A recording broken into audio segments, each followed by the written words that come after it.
Olá, turma! Tudo bem? Sejam bem-vindos de volta. Na aula anterior, a gente falou sobre a gente citou as três dimensões do exercício profissional: a dimensão teórica metodológica, técnico-operativa e ético-política. Mas aqui de fato se refere em cada uma dessas dimensões, né? Qual conteúdo as conforme, né? Então vamos iniciar aqui pela dimensão teórico-metodológica, tá? O serviço social historicamente se afirmou como necessário na sociedade na condição de um exercício profissional como um tipo de especialização do trabalho que objetiva uma intervenção no processo social. Apesar de ter um suposto de explicação da vida social como base para essa intervenção, ele não surge tendo como prevalência o saber na sua função social.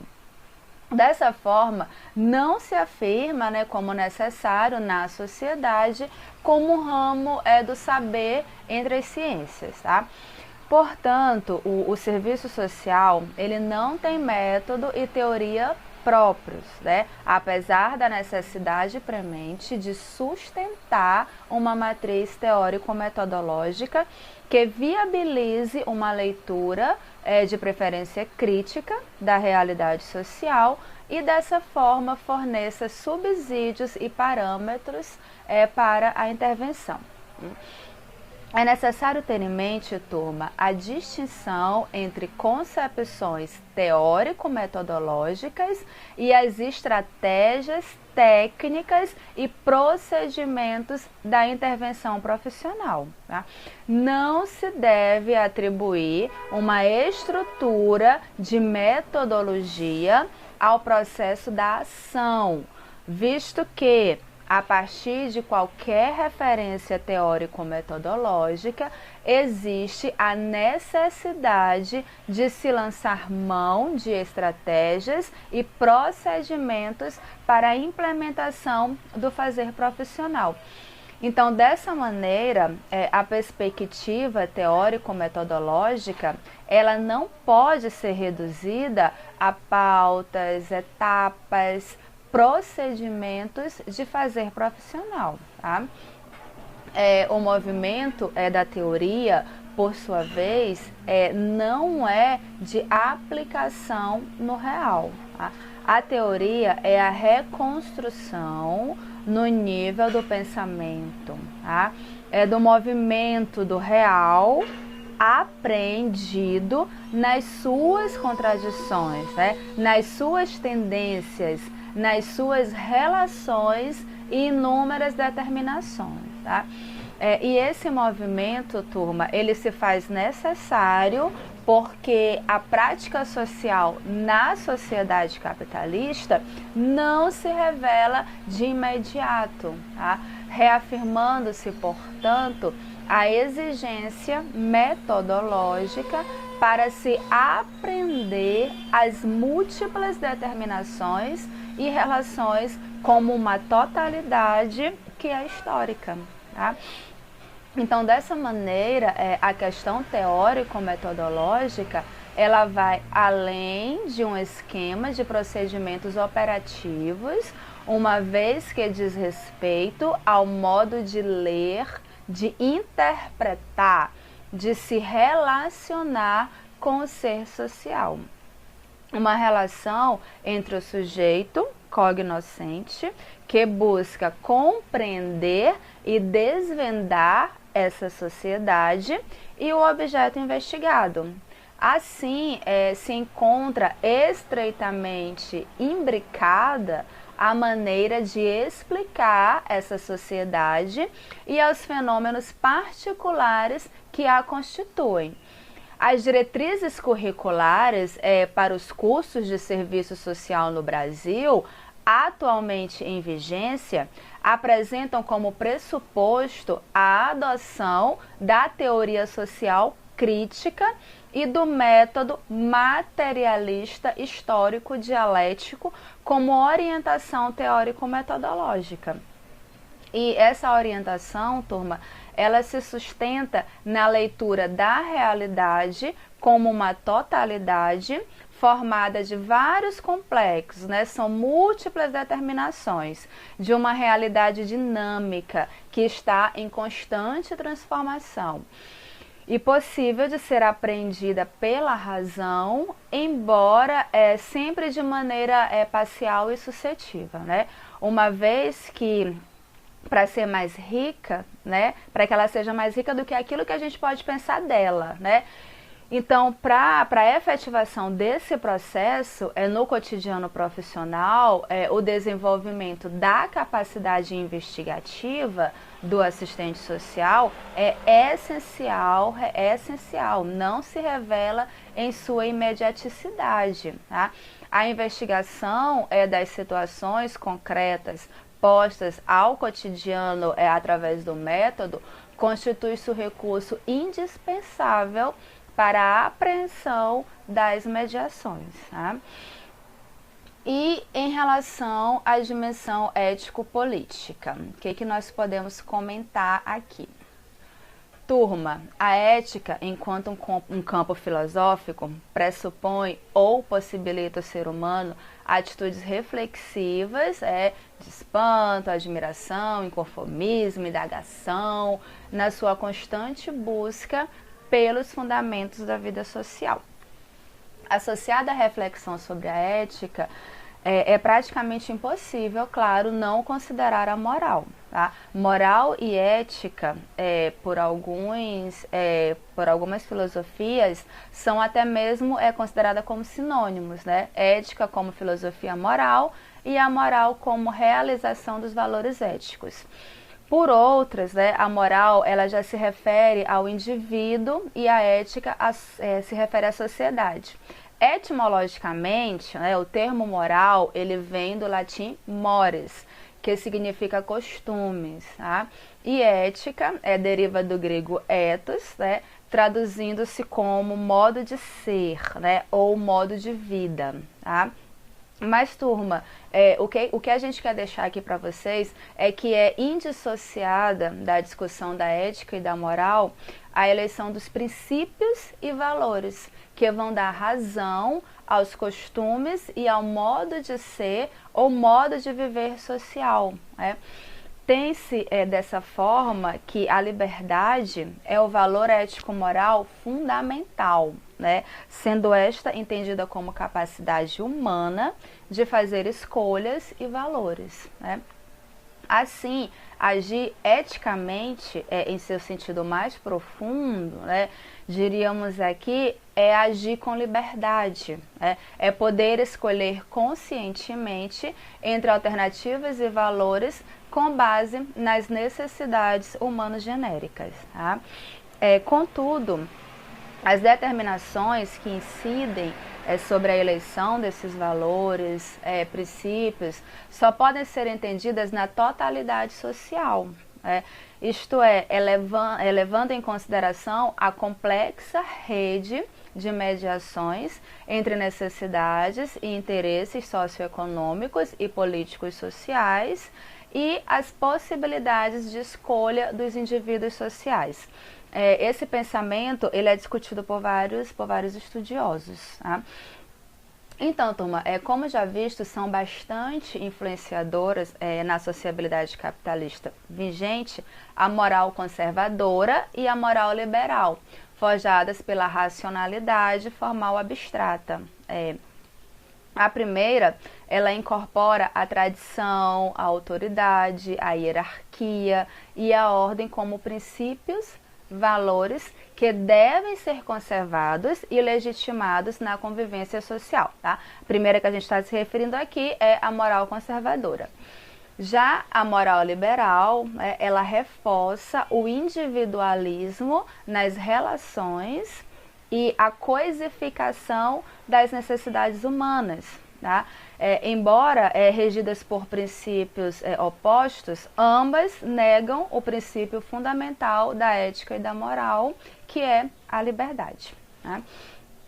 Porém, pela possibilidade da contradição na realidade social, comparece com as demais uma outra moral, que é a socialista, né?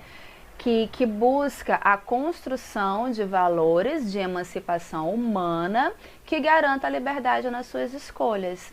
E a construção dessa moralidade que vai de encontro ao moralismo conservador e à moralidade burguesa, ela se dá no processo de luta das classes trabalhadoras que aportam para projetos da emancipação humana colocados no horizonte de uma nova sociedade, de uma sociedade capaz de criar condições para a sobrevivência e universalização da liberdade. Tá? Então, dessa forma, turma, a gente pode considerar que a ética das profissões ela tem uma íntima relação com a ética social e com os pressupostos societários, né?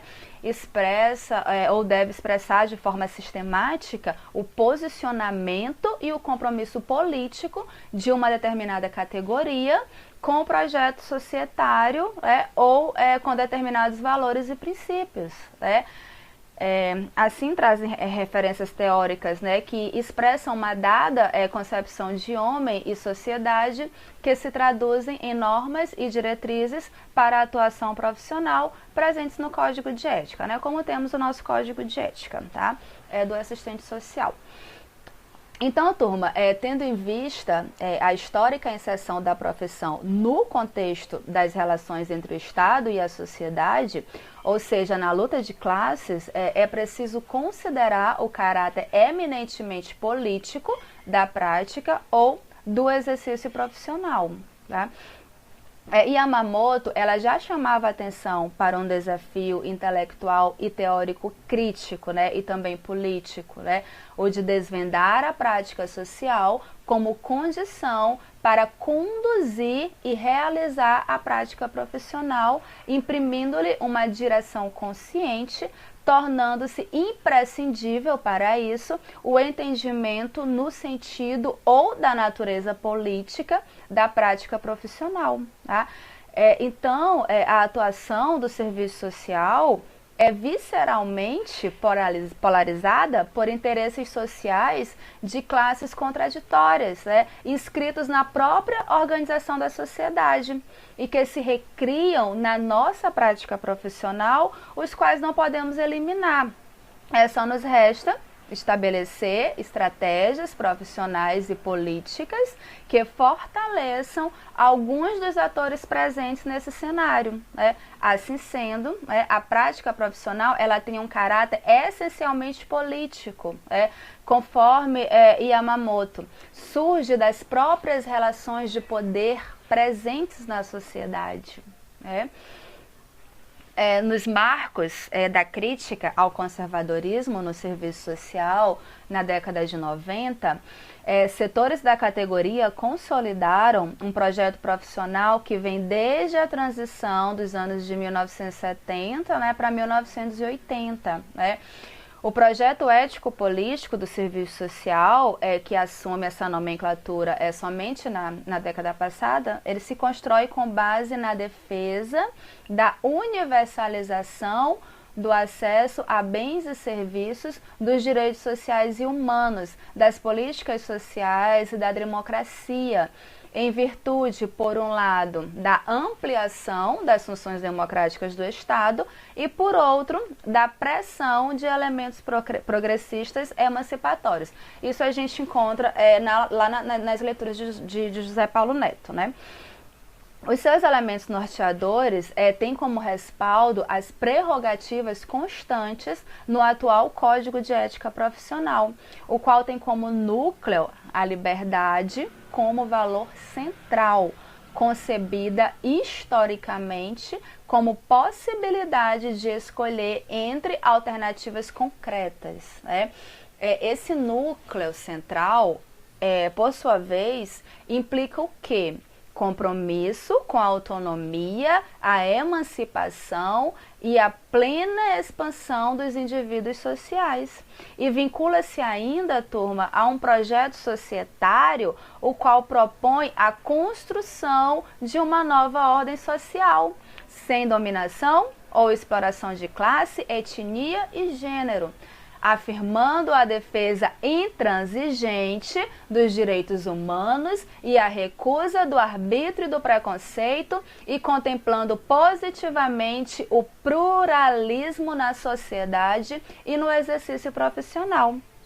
Considera-se a dimensão política articulada à dimensão ética do exercício profissional, uma vez que se posiciona a favor da equidade e da justiça social, na perspectiva da universalização do acesso aos bens e serviços, da ampliação e consolidação da cidadania como condição para a garantia dos direitos civis, políticos e sociais das classes trabalhadoras e do princípio democrático da socialização da participação política e social da riqueza socialmente produzida.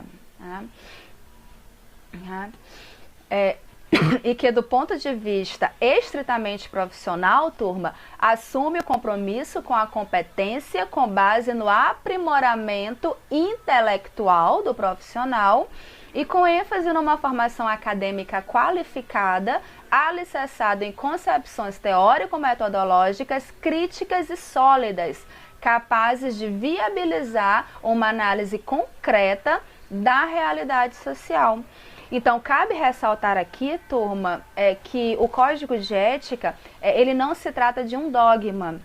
É preciso que a sua legitimidade junto à categoria, ela seja incorporada por ela própria, na medida em que os seus princípios sejam vivenciados efetivamente em seu exercício profissional, de forma consciente, responsável e autônoma. Então, nesse sentido, considerando a heterogeneidade da categoria, o código, ele representa, aliado à fundamentação teórica, uma importante referência no diálogo plural entre os projetos profissionais comprometidos com a democracia e com a busca da ampliação da liberdade como valores ético central. Tá?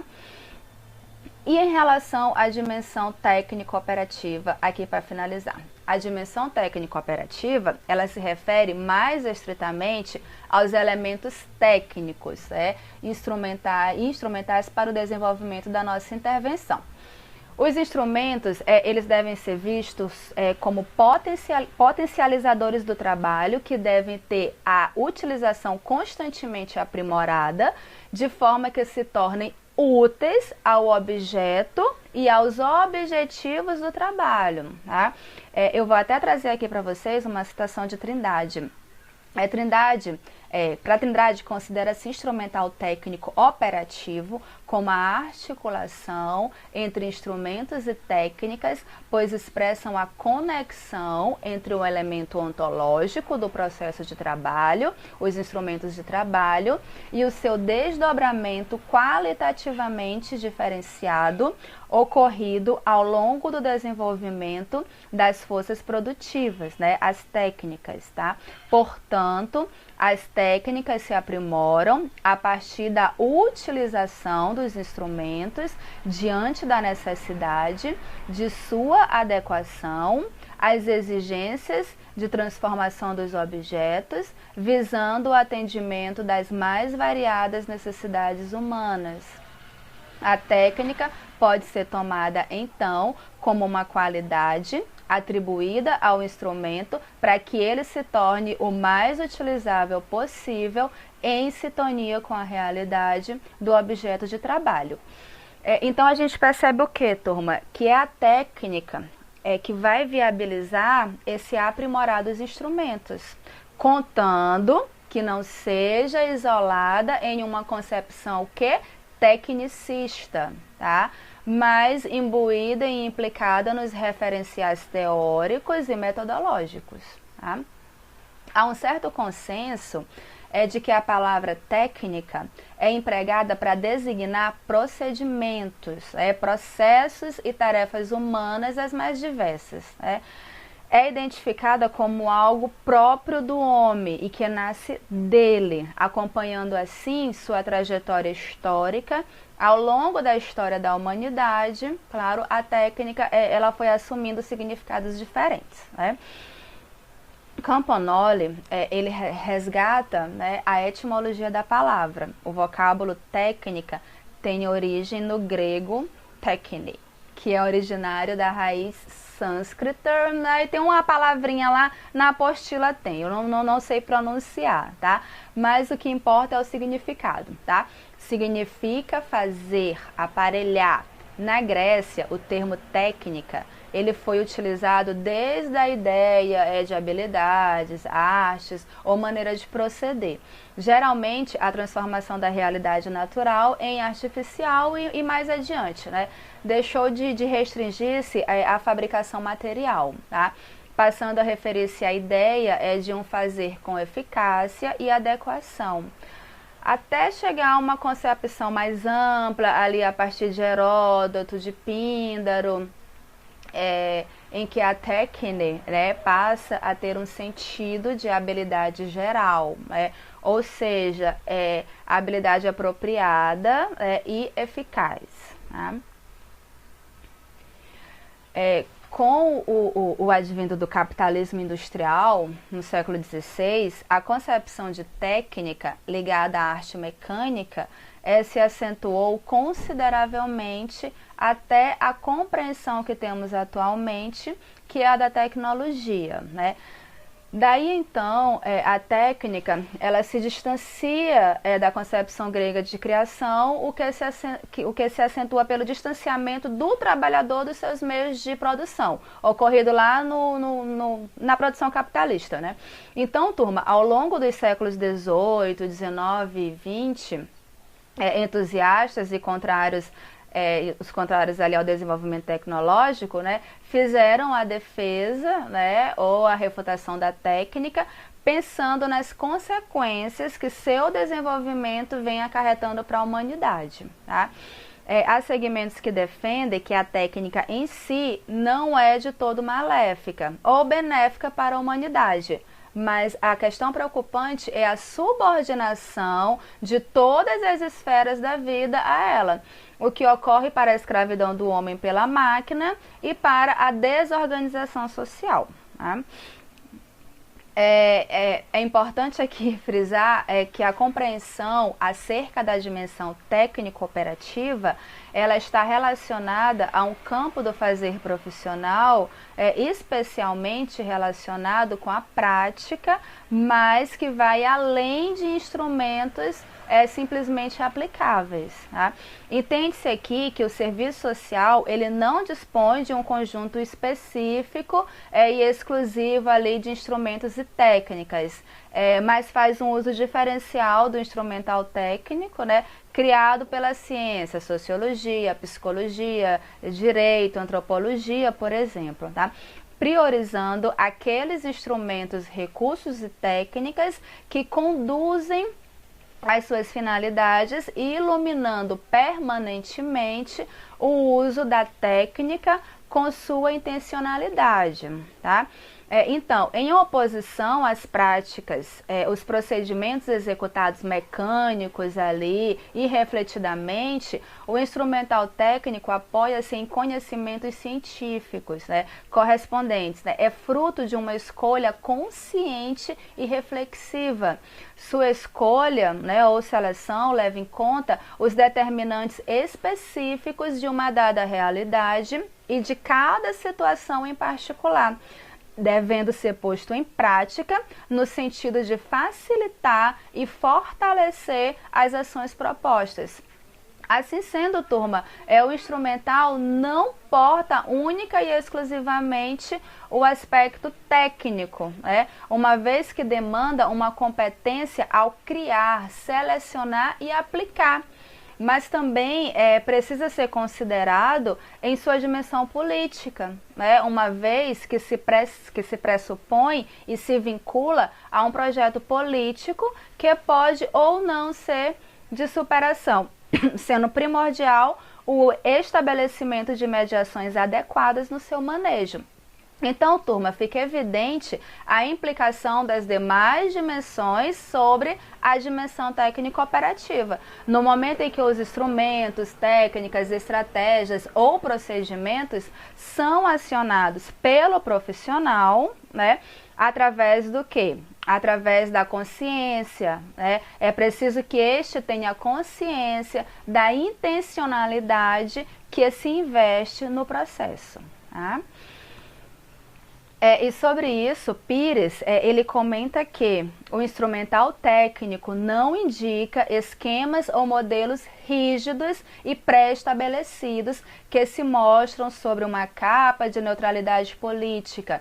Sua utilização demanda obrigatoriamente seleção, adaptação ou aprimoramento à luz da perspectiva teórico-metodológica e política do agente profissional, assim como um dos determinantes específicos da realidade ou situação particular enfrentada e dos objetivos imediatos e imediatos da ação profissional.